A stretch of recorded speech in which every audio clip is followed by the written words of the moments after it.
this is very typical for the women who worked on the kassa. She was just jumped in the supermarket on the register. Yes, register. And she said, I don't speak any English. You will just learn and just start. And then she said, I just learned English. Yeah. So why not, according to Icelandic then? Use the same method for Icelandic. And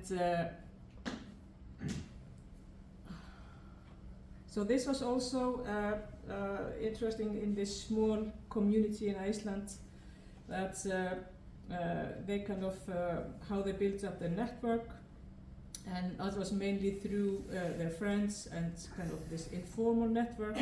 If you know someone, and how do you start a career or a kind of living in a new country if your network is very maybe very little, and also with not this diversity of people that you need to know, and also this what they mentioned, that when they are applying for a job, they always needed to hand in a kind of reference letter that is telling the employer what kind of person you are, and if you don't know anyone, how do you kind of get this reference letter?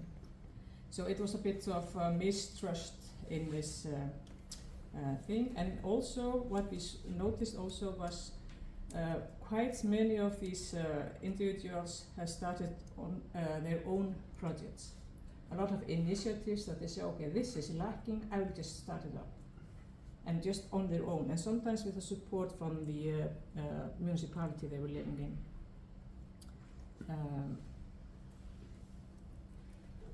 Yes, and this was also interesting, the societal role of Lifelong Learning Center, and how kind of that was important in their life. So we have this quote that someone was explicitly talking about a person working at the Lifelong Learning Center, and yes. She was saying, I bring up her name because she's amazing. She was asking me, so what did you do in life? I also have course for this. And what about you do this and you do that? Let's connect you with this person.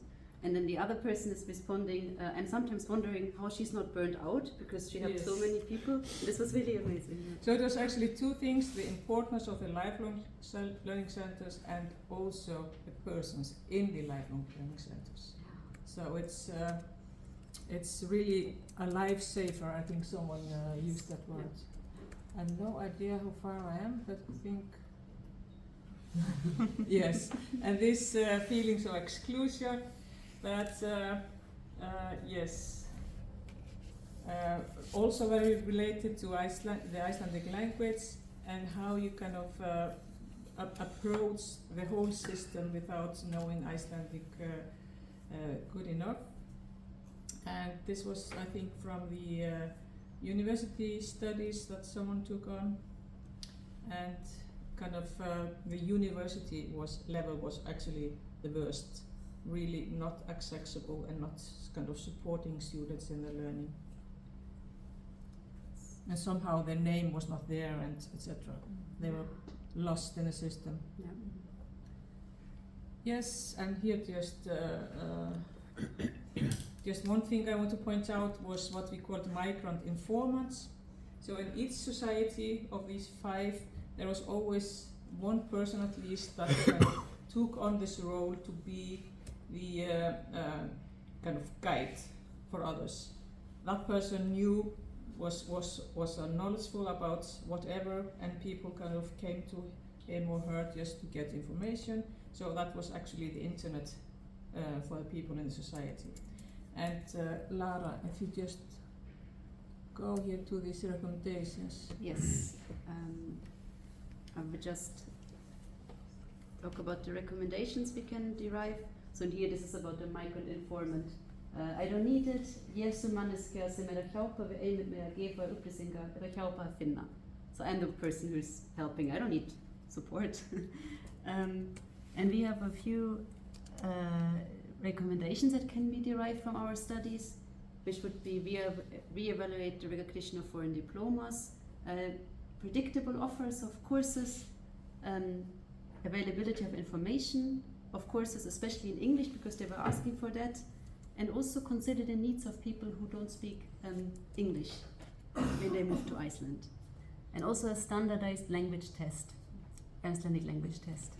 Utilize the role of immigrant informants, as you mentioned before, and support public spaces of as meeting points of exchange, and also recognize and support education centers in their crucial societal role, because they are really important to the people living in the communities.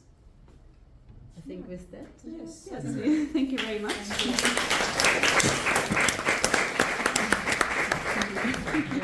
Thank you so much. We have time for one question. One here. Yeah. There's a question, have you published this already? They're asking for references. Not published, not yet. Okay. No. We have the quantitative research that's right. is published Okay. in 2 short reports, and we have our slides are available for the qualitative research. They're available online, but How do we find them? Actually, yeah. Yes.